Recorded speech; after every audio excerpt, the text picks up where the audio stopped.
journal vous est offert par le FPI, Fonds des promotions de l'industrie, votre partenaire privilégié pour la réussite de vos projets.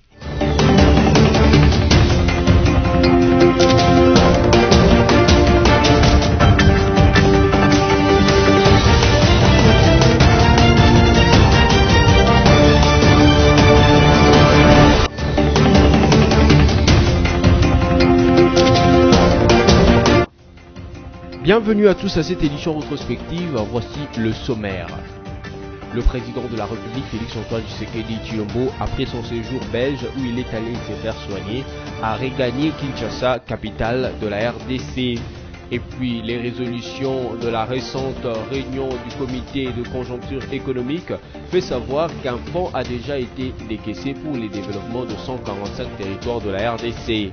Enfin, un incendie s'est déclaré au quartier des Bonhommes dans la commune de Matete à Kinshasa. Plusieurs dégâts matériels ont été enregistrés.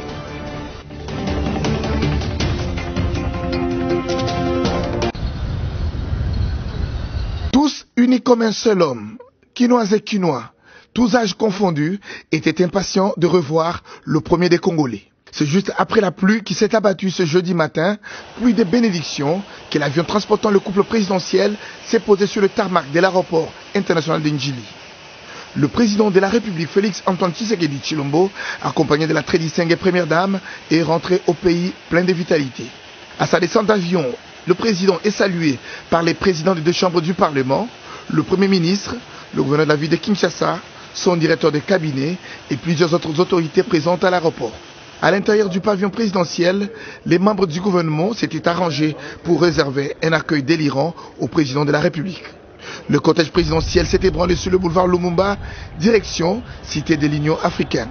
À l'extérieur de l'aéroport d'Njili, les militantes et militants ont manifesté l'euphorie. Nous sommes venus pour accueillir notre président de la République et surtout qu'il y a eu beaucoup de choses qui se sont parlées. Oh, il est mort, il n'est plus vivant. Alors on s'est dit, nous allons cette fois-ci arriver à l'aéroport nous-mêmes, le voir, pour que nous puissions savoir comment parler aux autres personnes qui sont dans le problème. Il est bien portant. S'il était malade, il ne devait pas venir. Il est en bonne santé. C'est comme ça qu'il est venu. Nous sommes très contents de voir notre président de retour. Vraiment, pour moi, je suis vraiment très contente. Et puis tout le monde, toute la société, nous sommes vraiment très contents de recevoir notre président de retour. Félix-Antoine Tshisekedi, avec une minerve au cou, est descendu pour saluer la population.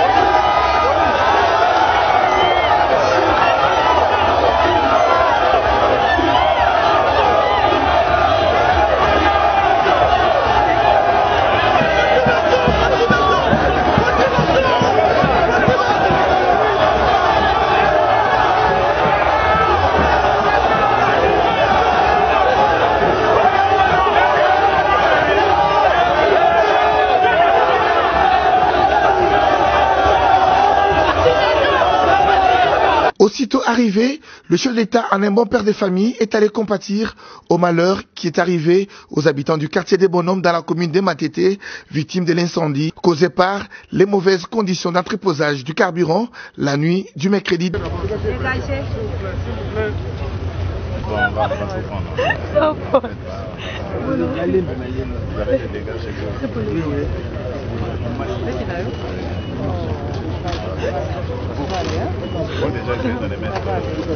Il faut noter que le président de la République a passé 11 jours en dehors de la République démocratique du Congo.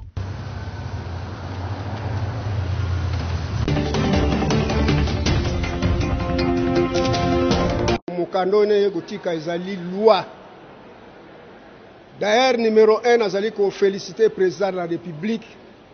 Le 6 avril, Nankamba, lobby, président et assemblée, président et sénat, banda lelonga le koronazolo babo. Le 6 avril, il y a chaque année, faisant la journée fériée payée. Yango wana lelo na yeko déposer loi pour être assemblée va classer yango na session ya marso yo wana kubongisa likambango. Na date ya le 6 avril ndenge président lobi yango nazali koloba na bandeko ya ba député na biso nyonso totia yango na mabondeli po ete eloko wana mokonzi alobi esalama eleka malamu mpona kimia na kati na mboka na biso. 37 000 familles bakufa mpona likambo ya Papa Simon Kimbangu. Vraiment banda ye moko Papa Simon Kimbangu ya kolanda bafamille wana banokoma mpona libération ya mboka oyo. Yango wana journée wana lokola président de la République. D'ailleurs nazongosongisaka merci na président de la République à reconnaître que date wana ezala chômé férié payé.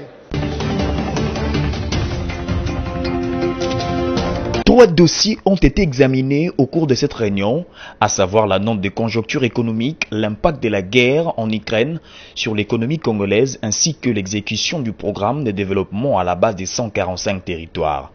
Au sujet de la guerre en Ukraine, au sujet de la guerre en Ukraine, le CCE a constaté une pression sur le prix des biens sur le marché en République démocratique du Congo, a renseigné Christian Mwando Ntimba, ministre d'État en charge du plan, dans son compte rendu de la réunion faite devant la presse. Nous avons discuté de la question de l'impact de la guerre de la Russie et l'Ukraine sur l'économie internationale et particulièrement sur l'économie au niveau de la République démocratique du Congo.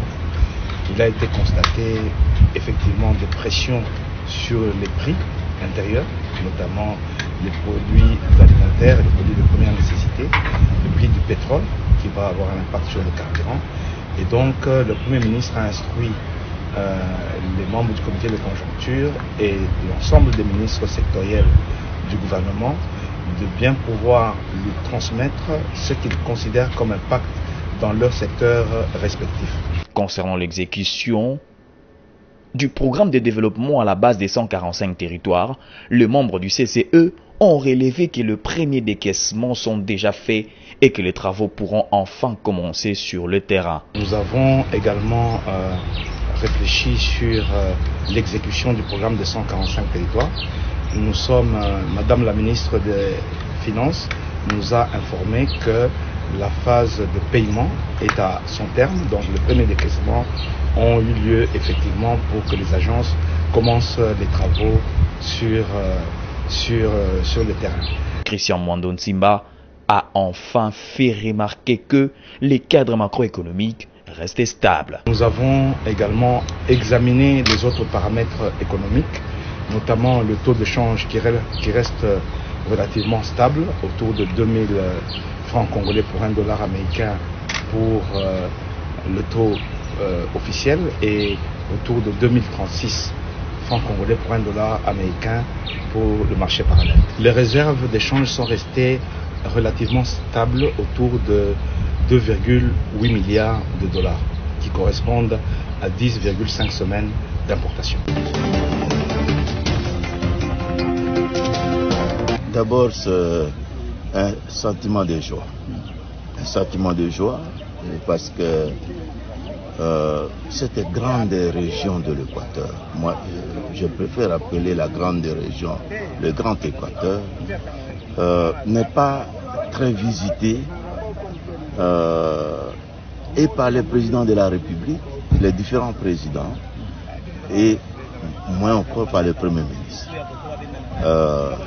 Vous voyez, ça fait plusieurs décennies que nous avions vu un Premier ministre ici. Nous sommes très contents, très ravis de voir plusieurs décennies aujourd'hui un Premier ministre descendre à Mbandaka. Notre souhait est que sa visite ne se limite pas seulement à Mbandaka, que nous puissions le voir et parcourir les autres provinces ou les autres chefs-lieux de province de la grande région de l'Équateur. Parce que pour nous, la venue du Premier ministre est l'œil du gouvernement, la venue du gouvernement dans notre province. Et quand le gouvernement descend dans la province, on s'attend à ce que les différents problèmes de la province soient pris en charge par le gouvernement. Vraiment, nous sommes très ravis, nous sommes très contents de la visite de son Excellence, Monsieur le Premier ministre, dans la province de l'Équateur. Je pense qu'il va palper du doigt toutes les réalités. Et tant que chef du gouvernement, il ne pourra pas aller sans laisser des empreintes. Et voilà ce qui fait la joie des Équatoriens. J'ai dit plus de 40 ans. Il n'y a aucun seul pays. Moi, j'ai été gouverneur ici. J'ai passé plus ou moins 3 ans. Voilà, je plairais parce que quand je fais même l'itinérance sur le terrain, je constate qu'il y a des gens qui viennent vers moi et quand ils viennent, et ils cherchent à ce que nous puissions ne fût-ce que donner des solutions. Mais par rapport aux moyens que nous avons, il va falloir normalement que le gouvernement central puisse nous aider. Cette fois-ci, comme disait dans la Bible, nous pensons que Samson a dit ça. Ne fût-ce qu'une fois, nous pensons qu'on va trouver solution. C'est ainsi que nous sommes derrière le Premier ministre, le chef de l'État, pour que ce qu'on dit, peut-être à partir de la capitale, nous avons un problème sérieux. Et le problème sérieux aujourd'hui va trouver une solution. Et nous sommes confiants. Lors de sa récente rencontre avec l'ambassadeur congolais en poste à Bruxelles, ainsi qu'à son retour à Kinshasa, c'est jeudi 17 mars, le chef de l'État Félix Tshisekedi a été vu avec une minerve autour du cou. Être vu ainsi a tordu le cou à tous les débats sur ces faits, débats ponctués des affirmations et des démentis sur cette actualité nationale. Et l'on sait maintenant que le chef de l'État a été opéré avec succès d'une hernie discale cervicale. Et des vidéos de lui-même parlant des péripéties de sa santé sont largement diffusées par les médias classiques et surtout à travers les réseaux sociaux. Maintenant, la question que l'on se pose est pourquoi avoir menti sur l'état de santé du chef de l'État qui est le président non seulement des siens mais aussi de tous les Congolais.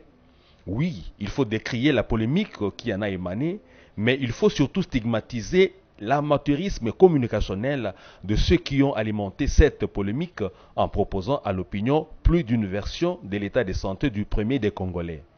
Existe-t-il une sagesse, une disposition constitutionnelle ou un usage protocolaire ou autre qui exige que l'on mente sur l'état de santé du chef de l'État qui reste un humain comme tous les autres? Que se passe-t-il sous d'autres cieux quand le chef de l'État est malade? Est-ce qu'on muselle, cache ou annonce la nouvelle? L'important aujourd'hui est la quiétude des Congolais de voir leur président en vie, même si ceux qui ont géré cette information ont une part de responsabilité dont la polémique à la congolaise qui en a découlé.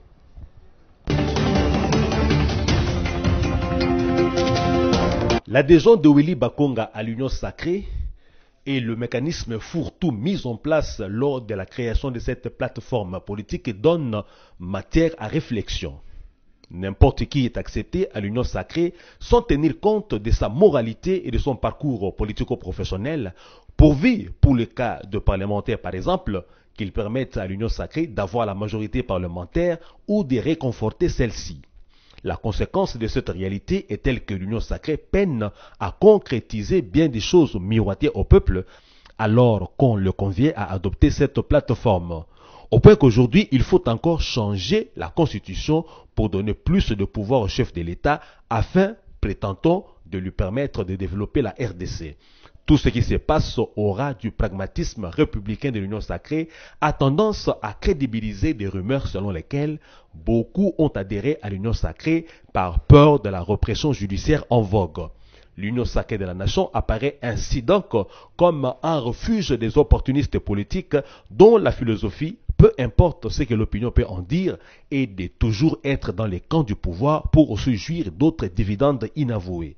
Si l'on vise à ne servir que le peuple, il va falloir qu'à l'avenir, on définisse dès le départ les critères que doit remplir quiconque veut adhérer à une plateforme au pouvoir qui promet monts et merveilles au peuple préoccupé par les changements authentiques dans son pays.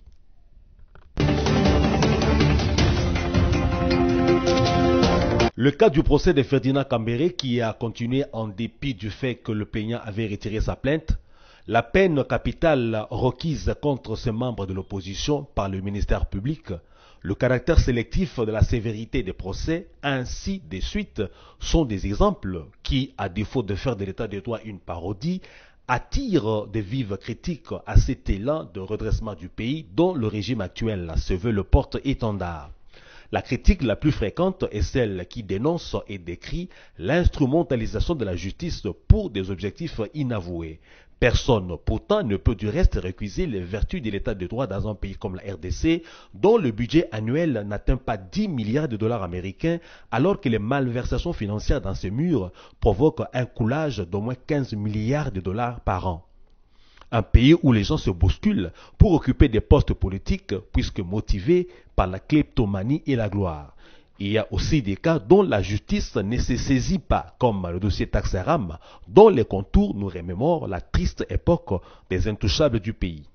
Parlons bien, parlons mal de l'état de droit qui ne s'arrête pas qu'à la justice. Il faut juste qu'il soit au service des vrais défis nationaux et non au service des régimes qui vont se succéder en RDC. Ainsi, dans sa dimension justice équitable, l'état de droit frappera sans tenir compte des couleurs politiques quiconque entre en conflit avec les lois congolaises.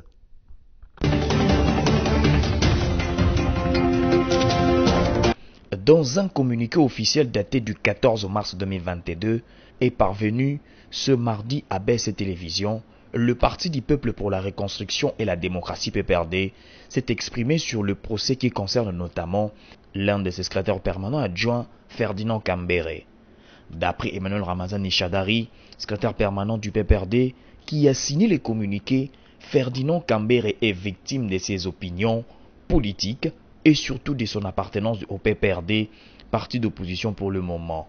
Ces dossiers est un procès politique monté savamment par le pouvoir en place, utilisant une justice instrumentalisée à souhait, étant donné que le camarade Ferdinand Kambere est innocent et c'est lui qui a reçu des coups et blessures volontaires de la part de Bouka Sakabambe Ardent dans un restaurant à la Gombe, lit-on dans ses communiqués.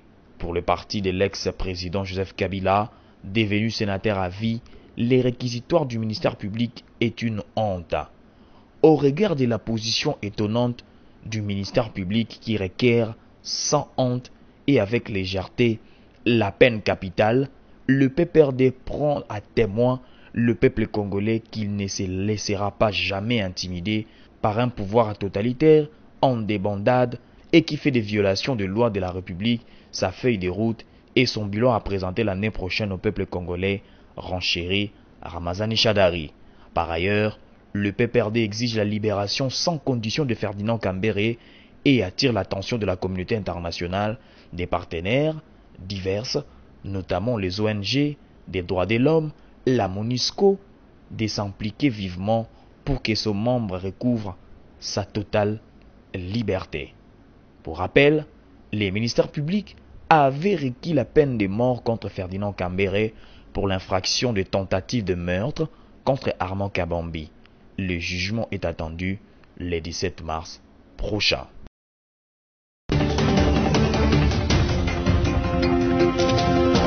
La mort vient de nous frapper en plein fouet, nous l'Assemblée provinciale d'Ikwilu.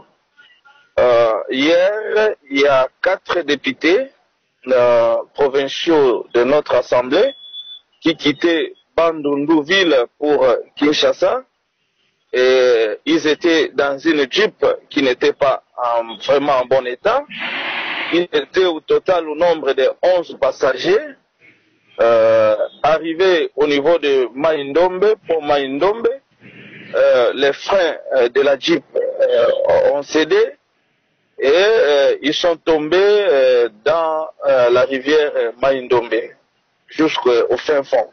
Donc pour le moment où je vous parle, du côté des députés, il y a 3 députés qui sont portés disparus. Il y a l'honorable Nkoussou, il y a l'honorable Ifumu et il y a l'honorable Ndiba. Il n'y a qu'un seul rescapé parmi les honorables. Il y a honorable Gatola Franck. Et puis il y a d'autres passagers aussi qui sont portés disparus. Ces députés venaient à Kinshasa puisque nous avions appris au courant de la semaine, le président de la République peut recevoir tous les députés provinciaux de la République démocratique du Congo Et c'est dans ce cadre-là qu'ils ont quitté Bandundu-Ville pour déjà venir à Kinshasa attendre cette invitation. Donc, arrivé vers le pont Mai-Ndombe, c'est là où cet événement malheureux est survenu.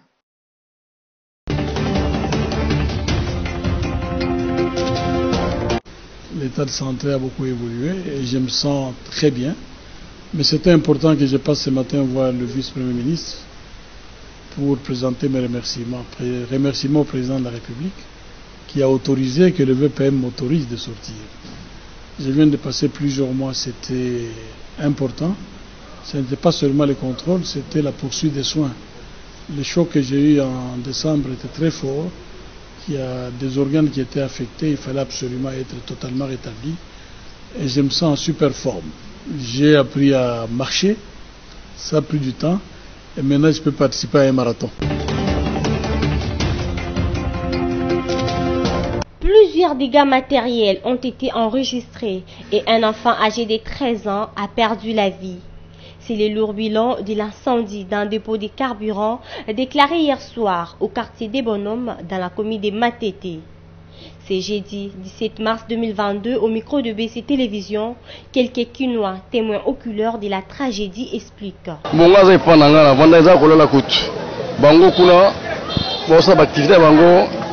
Commercial et à carburant essence.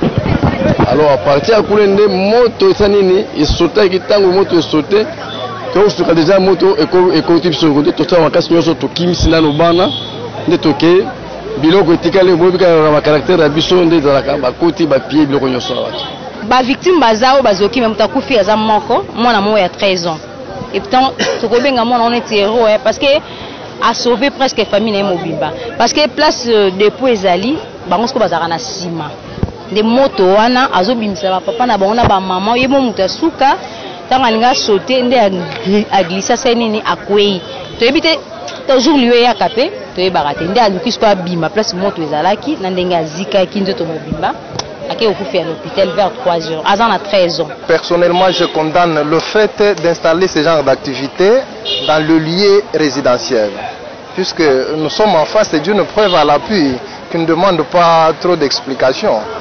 Et en tout cas, c'est à l'État de pouvoir chercher à organiser les choses.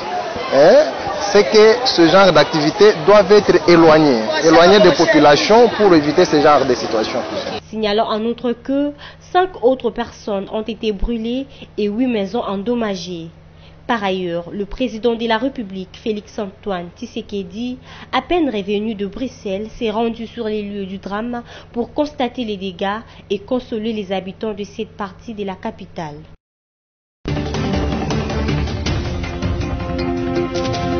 Incendie esalemi awa dépôt ya essence eza pembeni na biso awa lere moto ezopela kuna biso awa bafemi ezoya toza na bana na ndako ya 14 tokoti ya tosali 3 jours le temps tozowela tobimisa bana tokimisa bana tozokimba mosusu bazali kuna na pongi taka bana mosusu balalaka 18 19 tozowelisa bana bakolo na baye na porte na baarme rouge na bango bamabende bamasheti bopesa nzela evenema na ezosalema biso mpe tozokimisa bana na place ke towela biloko toweni nde bana tokimisi bana motuki ye ememi bana ke bango bakoti bapeye nyonso avant kutu bapeye batali nde nano biloko ezali na kati ya nzungu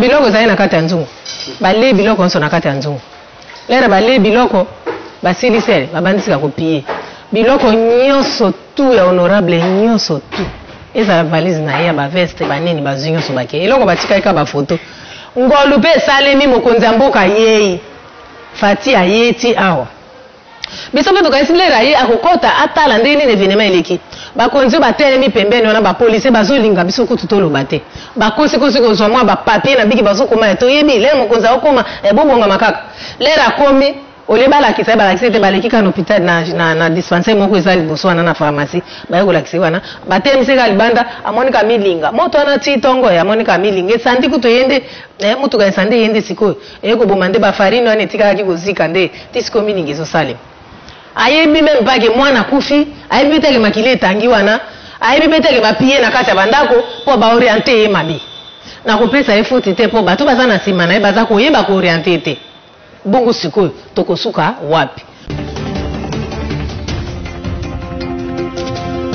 L'organisation non gouvernementale Action pour le développement intégral et durable, ADID RDC en sigle, a procédé le week-end dernier à la remise de brevets aux enfants orphelins qui ont suivi pendant 2 mois une formation au club des 17 objectifs ODD, comme les recommande le secrétaire général des Nations Unies pour une implication effective au processus du développement durable. Cette cérémonie a eu lieu dans la salle polyvalente Frère Henri Carolus au centre des handicapés de Lingwala.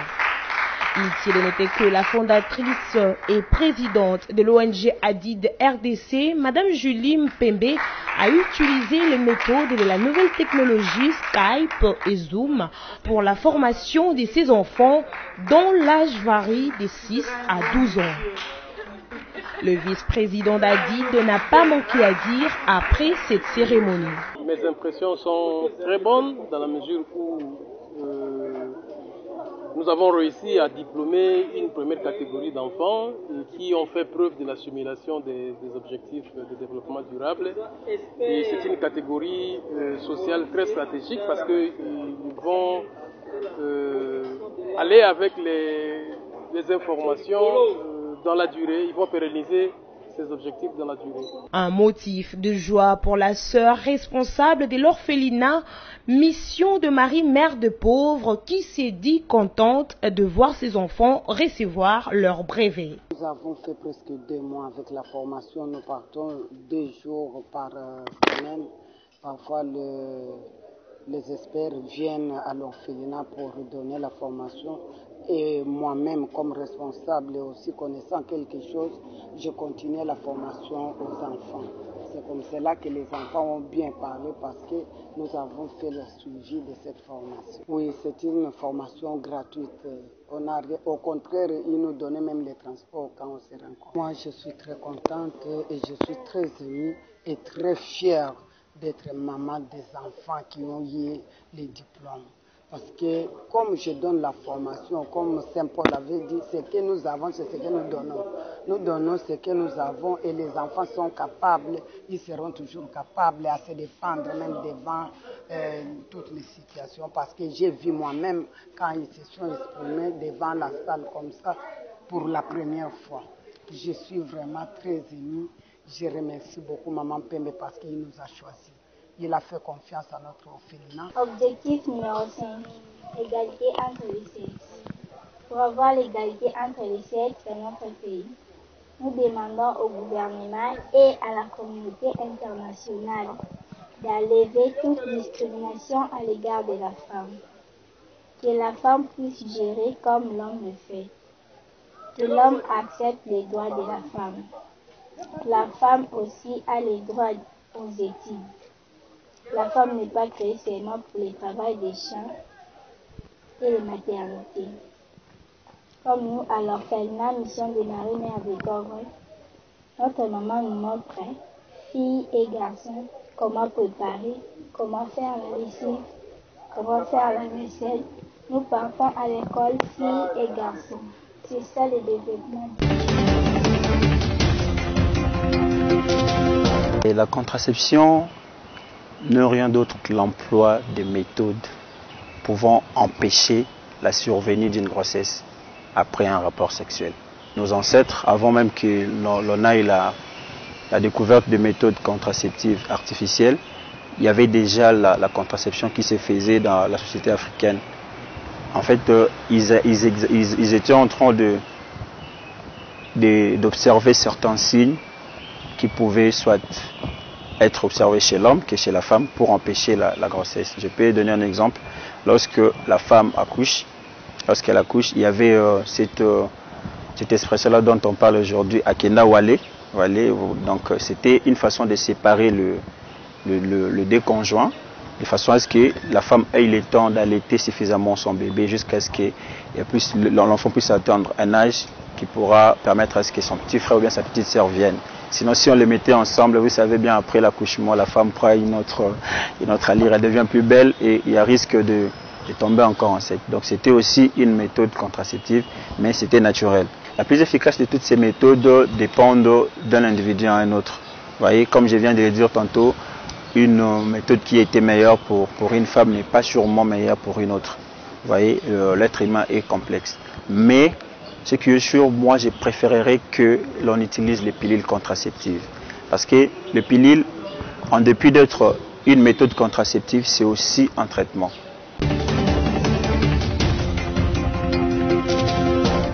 Place à présent au rappel de principaux titres. Le président de la République, Félix-Antoine Tshisekedi Tshilombo, après son séjour belge où il est allé se faire soigner, a regagné Kinshasa, capitale de la RDC. Et puis les résolutions de la récente réunion du comité de conjoncture économique fait savoir qu'un fonds a déjà été décaissé pour le développement de 145 territoires de la RDC. Enfin, un incendie s'est déclaré au quartier des Bonhommes dans la commune de Matete à Kinshasa. Plusieurs dégâts matériels ont été enregistrés. Cette édition rétrospective est terminée. Merci de l'avoir suivi.